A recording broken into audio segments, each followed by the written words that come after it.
Nagbabalik ang What the Win! At hello sa mga bagong katropay natin, nakakatutok lang sa ating game show kung saan ang kailangan mo lang gawin ay mag-watch with galing para pindot painalo ka.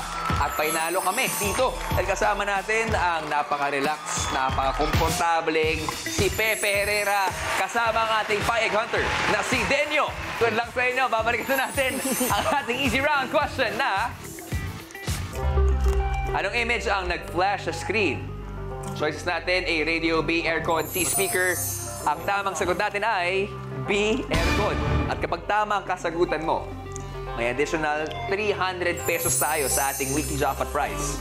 Alamin na natin.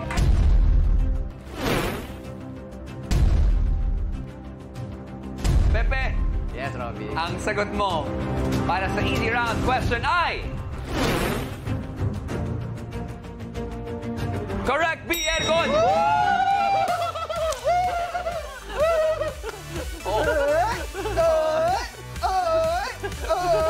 Check back! Check back! Check back! Check back! Alright, maraming salamat. Pansin ko sa What's a Win, mas pagod ka dito kaysa sa The Iron Heart. Oo nga eh. Action yung ginagawa mo dun, pero mas pagod ka rito sa programang to. Pero dahil saan, meron kayong additional 300 pesos! 2, 3 na, no?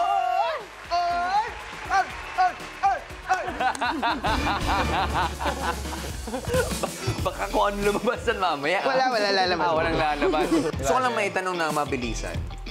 Pwede mo kami kwentuhan patungkol dito sa Canto Boys Youth. Yes. Uy. Yan yung Canto Boys Shoot. Ang Canto Boys kasi ang alam ko yung sa ASAP eh. Yes. Kay Luis. Actually, doon namin, yun yung inspiration. Oh. Pero ang pinakaano kasi nun, mga nakatambay kasi kami sa kanto.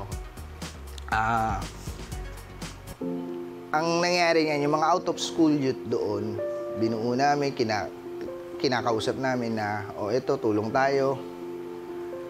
May ginawa kami yung yung Tagaytay nung pumutok yung bulkan ng Taal, tsaka yung sa Montalban nung bumaha. Ang ginawa ko kasi, naglabas ako ng isang karton. Sabi ko, samahan niyo ako.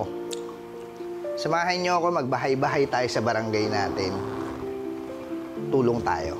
Nice. Paano? Sabi nila, paano kuya? Paano? Ganito, ganun. Wala naman tayong pera, wala tayong kakatok tayo, bahay-bahay.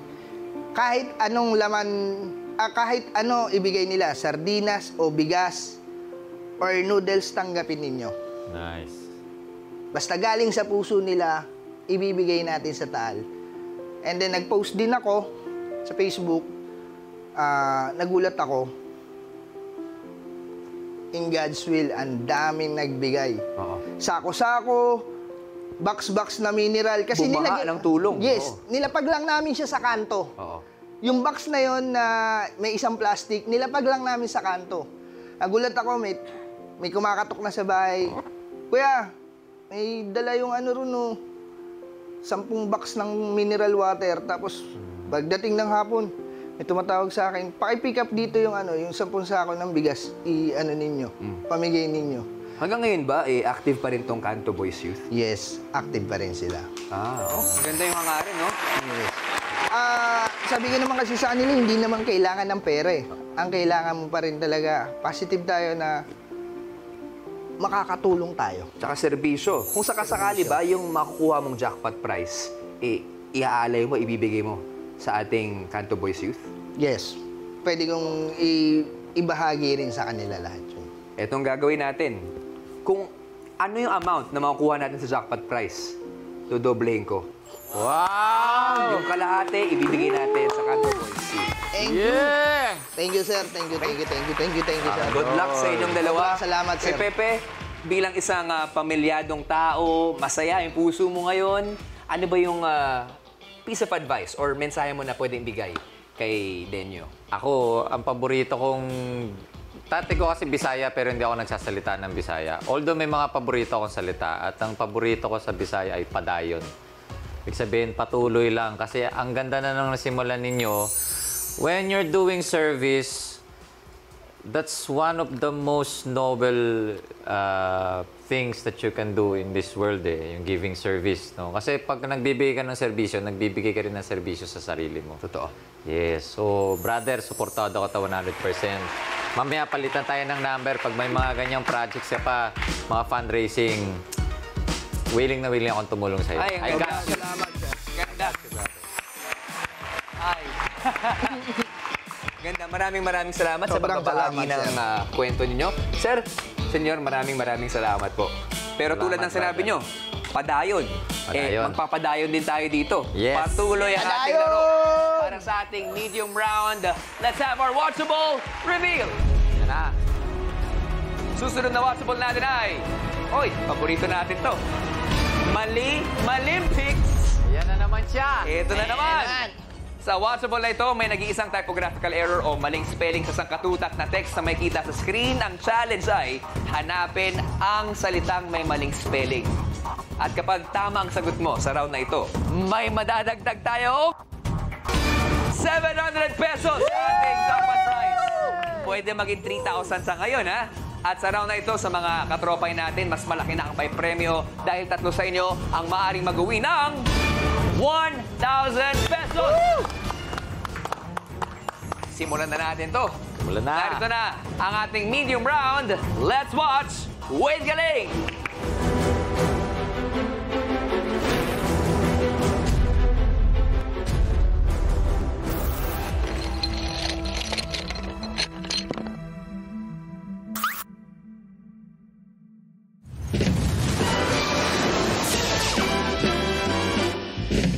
Tawagin na natin ang ating mga kalahok dito sa Trivia Game Competition.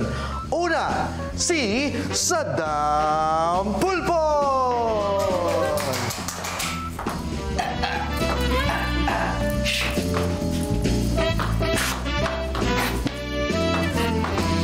Wala, tama na. Sige na, pupunta ka na doon.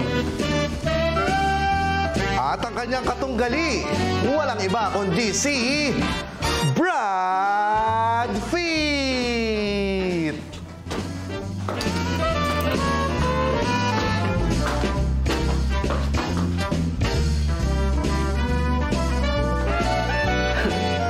Zombie ka ba? Pumunta ka na nga doon.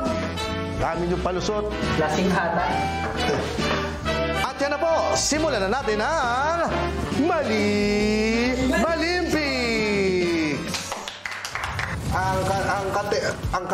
Itaas mo nga yan! Ang kategory ay Kaugaliang Pilipino. Pilipino. Sigurado naman ako mga Pilipino kayo no? Yes, I am. Alam niyo naman na to, no? Yes. Okay, ang tanong! Anong A ang tawag sa binibigay sa mga inaanak kapag dumadalaw sila tuwing Pasko? Go! Saddam! Ayuda. Ano ka? Ano ka, gobyerno? Mali! Clue! Kadalasan ginagamit ito para mabili ang mga gusto mo. Go! Brad! Afam. Actually, susundin ko sa airport mamaya. Ay, may apa! I will see you to the airport and I'll go to my taxi to the home in the apartment. Oh, don't forget me also, ha? Hi, Apam. Mali! Clue! Hindi ito tao. Bagay ito na inaabot mo. Go! Saddam! Ampaw. Mali! Pero malapit na. Ano yung nilalagay sa ampaw? Go! Brad! Areps. Di ba? Sa ampaw, nilalagay yung mga areps, mga etneb lang, mga takwarets, mga ganun. Areps? Ano areps? Pinaliktad mo lang yung pera eh. Mali! Clue! Apelyido rin ito ng isang dating presidente ng Pilipinas. Go! Saddam! Aquino. Di ba nasa 500 pesos si Aquino? Oh, tama. Cory Aquino, dating presidente. Oh, ano? Bakit tumatalino ka, Saddam, ha? Mali! Clue! Kapag malaki ang perang natanggap mo sa Pasko, ibig sabihin, malaki ang iyong go! Brad! Alkansya! alkansya, marang pera yun. Pasko, daming bibigay sa'yo. Lalagay mo sa alkansya, malaki ang alkansya mo dapat. Hindi. Para magkasya. Hindi. Mali! Ang tamang sagot ay Aguinaldo. Ay! Si Emilio Aguinaldo? Oo! Yun, may utak ka pala. Cory Aquino yung nasagot ko. Oo nga eh, sayang eh. Sayang, malapit ka ng tumalino. Halika, butasan natin yung bungo mo para maging alkansya. Halika dito. Halika dito. Habang binubutasan ko ang bungo ni Saddam, abangan natin kung may mananalo pa rin dito sa Malimpix! Macedo! Macedo!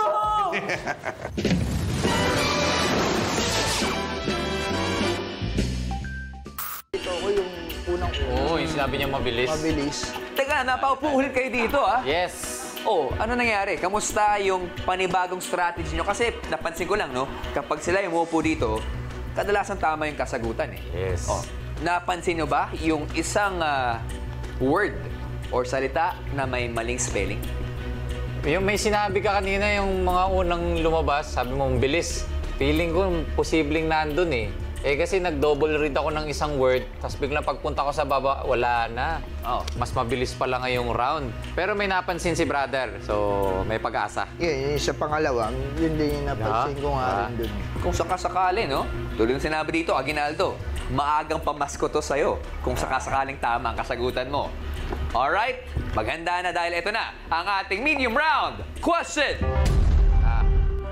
Malimpix. Ang tanong, anong salita ang may maling spelling? Is it A, Aquino, B, terminologies, C, dumadalaw, or D, inaanak? Ano mga terminologies? What you think? Mga katropay, meron lamang kayong 90 seconds para makasagot. And timer starts now!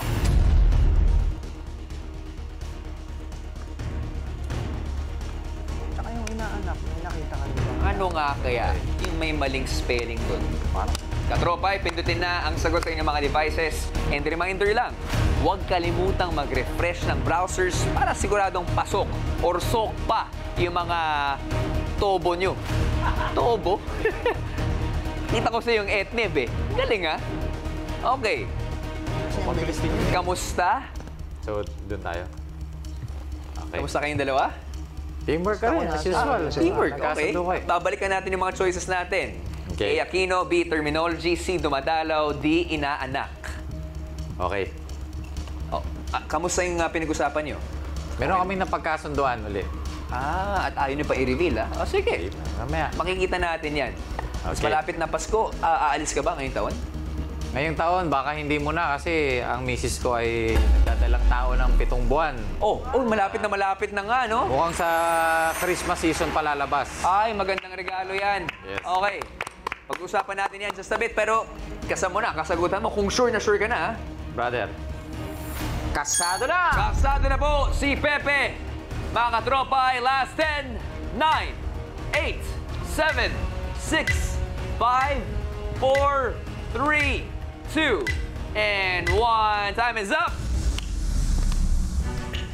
Bagong lot, congratulations. Salamat, brother. Daddy of 2. Yes, Oo, second na. pareho na kayo. Daddy of 2 rin, no?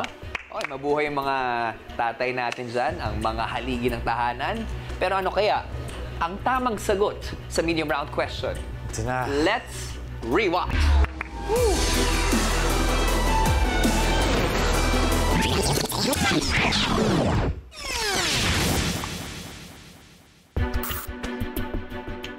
Inaanak. Yan nakalagay. Ang tamang sagot po natin ay D, inaanak. Congratulations sa tatlong Watcha winners na nanalo na ng 1,000 pesos. Abangan po mamaya ang big announcement na mapipili ng ating randomizer. Pero ano kayang naging kasagutan ni Pepe? Magkakaroon kaya or manganganak kaya ng additional 700 pesos para sa ating additional jackpot prize? Malalaman natin yan sa pagbabalik ng Watcha Win!